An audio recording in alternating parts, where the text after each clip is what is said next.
ಕೊಟ್ಟ ಮಾತು ದಾಳವನ್ನ ಉರುಳಿಸುತ್ತಿರುವಂತಹ ಡಿಸಿಎಂ ಡಿಕೆಶಿ ಒಂದು ಕಡೆಯಾದ್ರೆ ಅಧಿಕಾರಕ್ಕೆ ಬಂದಾಗ ಸಿಎಂ ಸಿದ್ದು ಮಾತು ಕೊಟ್ಟಿದ್ದಾರೆ ಅಂತ ಡಿಕೆ ಸುರೇಶ್ ಅವರು ಕೂಡ ಹೇಳ್ತಾ ಇದ್ದಾರೆ. ಕೊಟ್ಟ ಮಾತು ದಾಳ ಉರುಳಿಸುತ್ತಿರೋ ಡಿಸಿಎಂ ಡಿಕೆಶಿ ಅಧಿಕಾರಕ್ಕೆ ಬಂದಾಗ ಸಿಎಂ ಸಿದ್ದು ಮಾತು ಕೊಟ್ಟಿದ್ದಾರೆ. ಖರ್ಗೆ ಹಾಗೂ ಇತರೆ ಲೀಡರ್ಸ್ ಮುಂದೆ ಸಿಎಂ ಭಾಷೆಯನ್ನ ಕೊಟ್ಟಿದ್ದಾರೆ, ಪ್ರಮಾಣ ಮಾಡಿದ್ದಾರೆ. ಅಧಿಕಾರ ಬಿಟ್ಟುಕೊಡ್ತೀನಿ ಎಂದು ಪ್ರಾಮಿಸ್ ಮಾಡಿದ್ದಾರೆ.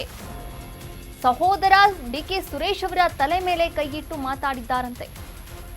ಸಿಎಂ ಕೊಟ್ಟ ಮಾತಿಗೆ ಸಹೋದರ ಡಿಕೆ ಸುರೇಶ್ ಅವರೇ ಸಾಕ್ಷಿ.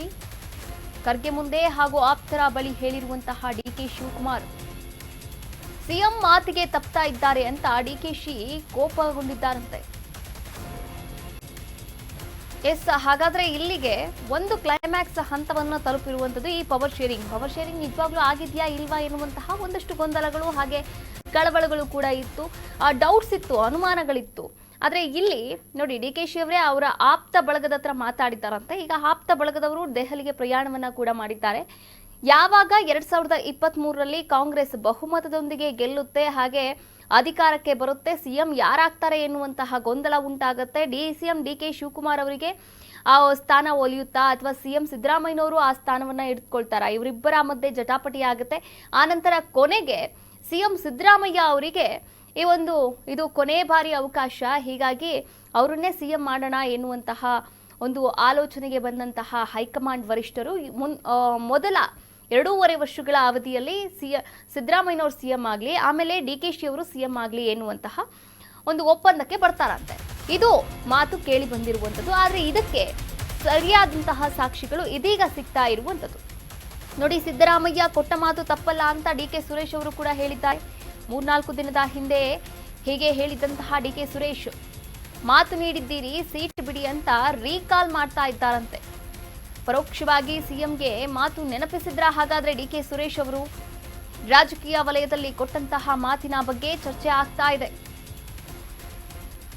ಅಧಿಕಾರಕ್ಕೆ ಬಂದಾಗ ಸಿಎಂ ಸಿದ್ದು ಮಾತನ್ನ ಕೊಟ್ಟಿದ್ದಾರೆ. 2.5 ವರ್ಷಗಳ ಕಾಲ ನಾನು ಸಿಎಂ ಆಗಿರ್ತೀನಿ, ಮುಂದಿನ 2.5 ವರ್ಷಗಳ ಕಾಲ ಡಿಕೆ ಶಿವಕುಮಾರ್ ಅವರು ಸಿಎಂ ಆಗ್ಲಿ ಎನ್ನುವಂತಹ ಮಾತನ್ನ ಕೊಟ್ಟಿದ್ರಂತೆ. ಅದು ಯಾರ ಮೇಲೆ ಪ್ರಾಮಿಸ್ ಮಾಡಿದ್ರು? ಡಿಸಿಎಂ ಡಿಕೆ ಶಿವಕುಮಾರ್ ಅವರ ಸಹೋದರ ಡಿಕೆ ಸುರೇಶ್ ಅವರ ತಲೆ ಮೇಲೆ ಕೈ ಇಟ್ಟು ಪ್ರಮಾಣವನ್ನ ಮಾಡಿದ್ರಂತೆ. ಹಾಗಾದ್ರೆ ಸಿಎಂ ಕೊಟ್ಟಂತಹ ಮಾತಿಗೆ ಡಿಕೆ ಸುರೇಶ್ ಅವರೇ ಸಾಕ್ಷಿಯಾಗಿದ್ದಾರೆ ಅನ್ನೋದಾಯ್ತು. ನೋಡಿ, ಖರ್ಗೆ ಅವರ ಮುಂದೆನೆ ಈ ಒಂದು ಪ್ರಾಮಿಸ್ ಮಾಡಿರುವಂಥದ್ದು.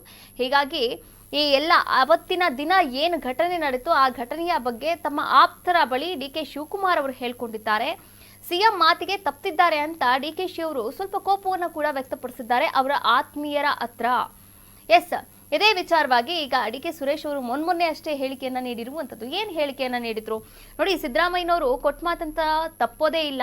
3-4 ದಿನದ ಹಿಂದೆ ಹೀಗೆ ಹೇಳಿದ್ದು ಡಿಕೆ ಸುರೇಶ್ ಅವರು, ಮಾತು ನೀಡಿದ್ದೀರಿ, ಸೀಟ್ ಬಿಡಿ ಅಂತ ರೀಕಾಲ್ ಕೂಡ ಮಾಡ್ತಾ ಇರುವಂಥದ್ದು. ಹಾಗಾದ್ರೆ ಖಂಡಿತವಾಗ್ಲೂ ರೀಕಾಲ್ ಮಾಡಿದ್ರ? ಹೌದು, ಸಿಎಂ ಸಿದ್ದರಾಮಯ್ಯನವರಿಗೆ ಮರ್ತೋಗಿರಬಹುದು, ಹೇಳಕ್ಕಾಗಲ್ಲ, ಹೀಗಾಗಿ ರೀಕಾಲ್ ಮಾಡಿರಬಹುದು. ಪರೋಕ್ಷವಾಗಿ ಸಿಎಂ ಸಿದ್ದರಾಮಯ್ಯ ಅವರಿಗೆ ಡಿಕೆ ಸುರೇಶ್ ಅವರು ಮಾತು ನೀಡಿದ್ರು, ಕೊಟ್ಟ ಮಾತಿನಂತೆ ಅವ್ರು ಯಾವತ್ತೂ ಕೂಡ ತಪ್ಪಲ್ಲ ಅಂತ ಕೂಡ ಹೇಳಿರುವಂಥದ್ದು. ಒಟ್ಟಾರೆಯಾಗಿ ರಾಜ್ಯ ರಾಜಕೀಯ ವಲಯದಲ್ಲಿ ಈ ಒಂದು ಪವರ್ ಶೇರಿಂಗ್ ಕೊಟ್ಟ ಮಾತಿನ ಬಗ್ಗೆ ಸಾಕಷ್ಟು ಚರ್ಚೆ ಆಗ್ತಾ ಇದೆ. ನವೆಂಬರ್ ಅಂತ್ಯದೊಳಗೆ ಈ ಎಲ್ಲ ತಾರ್ಕಿಕ ಅಂತ್ಯ ಸಿಗುತ್ತಾ ಈ ಒಂದು ಸಿಎಂ ಕುರ್ಚಿ ಗುದ್ದಾಟಕ್ಕೆ? ಕಾದ್ ನೋಡ್ಬೇಕಾಗತ್ತೆ.